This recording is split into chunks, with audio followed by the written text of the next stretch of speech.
Με αφορμή, κυρίες και κύριοι, τη συμπλήρωση 100 ετών από την καταστροφή της Σμύρνης, έχουν κυκλοφορήσει δεκάδες βιβλία που περιγράφουν τα ιστορικά γεγονότα.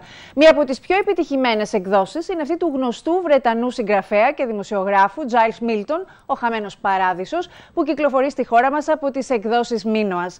Σε μία περίοδο που μένεται ο Ρώσο-Ουκρανικός πόλεμος και που φαίνεται πως δεν μάθαμε από τα λάθη του παρελθόντος, θελήσαμε να έχουμε τον κύριο Μίλτον στο δελτίο μας για να μας θυμίσει όλα αυτά που οφείλουμε να μην ξεχνάμε. Μέσω Skype θα μιλήσουμε με τον συγγραφέα. Συνδέομαστε λοιπόν αμέσως με Λονδίνο. Πάμε να τον καλησπερίσουμε, να του δώσουμε το λόγο. Mr. Milton, thank you for your time. Thank you for having me on. So, you decided to write a story that nobody wanted to remember. Western writers don't usually deal with the destruction of Smyrna. What motivated you to research the 1922 events? This is an immensely controversial story. It's also immensely important in 20th century history. And it polarizes historians who write about it. If you read a Greek history of what happened in Smyrna, you get one story. If you read a Turkish history of what happened in Smyrna, you get an entirely different one. I wanted to approach the story in a different way.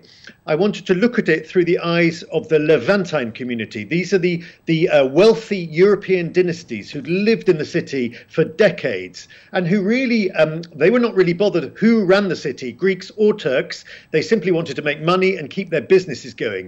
So I thought that when one looks at very controversial subjects like the burning of Smyrna, who set Smyrna on fire, it would be good to study it through the eyes of this Levantine community and indeed the large American community that was living in the city. Mm-hmm. You visited and Greece and the US and in Turkey in order to obtain testimonies, that's right?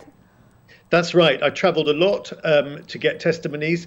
There were a lot in Athens itself, of course, in the museums and archives of Athens. But also I went to Izmir, Smyrna itself, and in fact met some of the descendants of the great Levantine dynasties who still lived in the city, and some of them who still remembered the city in its glory days. I interviewed several people who were in their late 90s who had extraordinary memories of what life was like in this amazingly tolerant and cosmopolitan city. Smyrna, it's not a paradise today, has lost that. Yes, it's interesting that I called my book Paradise Lost for a very good reason. One, there was a play on my name, Milton, of course. The famous John Milton wrote the poem Paradise Lost.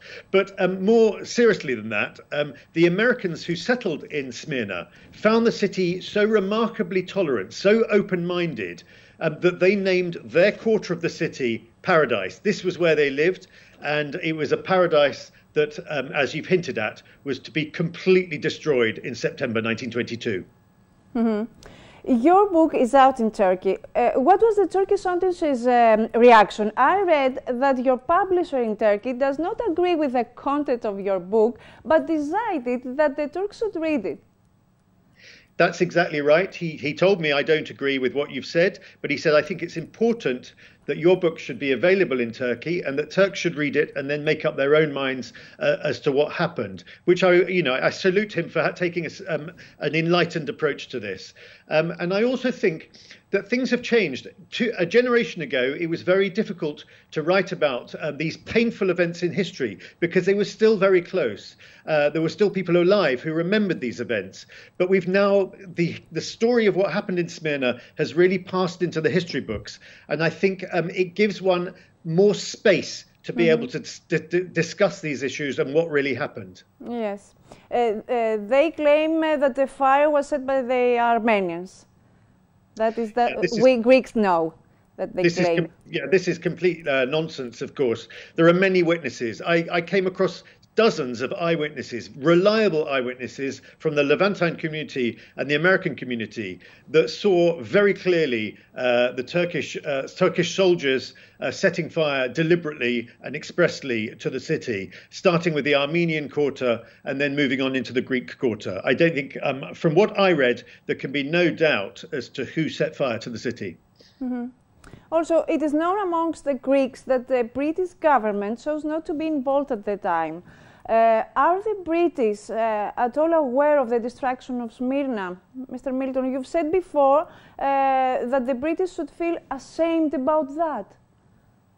I said that, and I stand by it. I think that this episode of what happened in Smyrna shows British foreign policy and American foreign policy at its most cynical. There were hundreds of thousands of Greeks and Armenians dying on the quayside of Smyrna, being killed on the quayside of Smyrna, and yet the 21 battleships in the Bay of Smyrna, who could have saved so many of these people, were under express orders from their governments not to rescue the Greeks and Armenians. Why?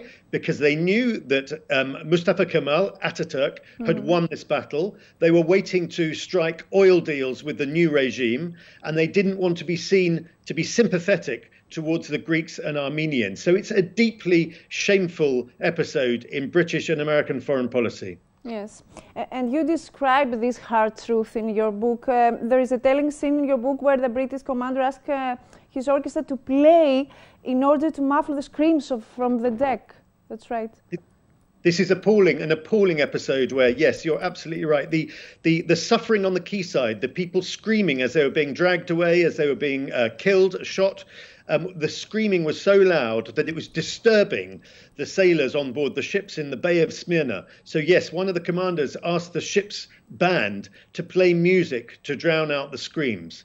Now, it should be said, very importantly, that those sailors on board the vessels, after a day or two of this, they could no longer bear to listen to this and to watch what was happening. It was happening only a few hundred meters away, and they, independent of what their commander said, began to launch rescue ships and began to save some of the people on the quayside of Smyrna. Yes. Now, are we witnessing something similar in today's war in Ukraine? The world leaders are providing the weapons, but chose not to be involved again. I think there's a very interesting parallel here. If you think that when the Greek army was advancing across Asia Minor, it was doing so largely with weaponry supplied by the British. And when King Constantine, who the British did not like, came back, was restored to the throne, the British pulled the plug on this weaponry. They stopped supplying the Greeks with weaponry. And this was one of the major causes of the Greeks being defeated in Asia Minor and the army being pushed back towards Smyrna. And I think there is a parallel with Ukraine. You know, the West is arming Ukraine, sending huge quantities of weaponry into Ukraine. And as long as that continues, I think the Ukrainians will continue to fight successfully against the Russians. The worry is that NATO will start withdrawing weaponry from the Ukrainians, which would change the situation completely. Mm-hmm. Is a new world war a possibility for you? I think it is a very real possibility. I think we're living in precarious times. It's a very, very delicate balancing act. It's like everyone is playing a very dangerous game of poker here. And it could only take one small mistake for this already horrific war to spill dramatically out of control. And one other parallel with Smyrna, of course, is the vast number of refugees that are pouring out of Ukraine as they poured out of Turkey and Asia Minor in the aftermath of what happened in Smyrna. I've just come back from France, where I met huge numbers of refugees who'd fled for their lives from Ukraine. It's terrifying what you are describing. It means that we haven't learned anything from our history. It is terrifying, and it is awful how history repeats itself. I wrote one of my books was about the Red Army entering Berlin in 1945 and committing appalling atrocities, brutalities, rapes, and looting. And we are seeing exactly the same thing happening, 75 years later. It seems extraordinary that the Red Army of 1945 and the Russian army of today behaves in exactly the same fashion. I want to thank you. And I want to say to you that you are welcome in Lamia, in Thermopyles, maybe to write a book about Gorgopotamo. Well, it's great to be on your program. Thank you very much indeed, and to share a little bit of my stories from Smyrna. Thank you very much. Thank you.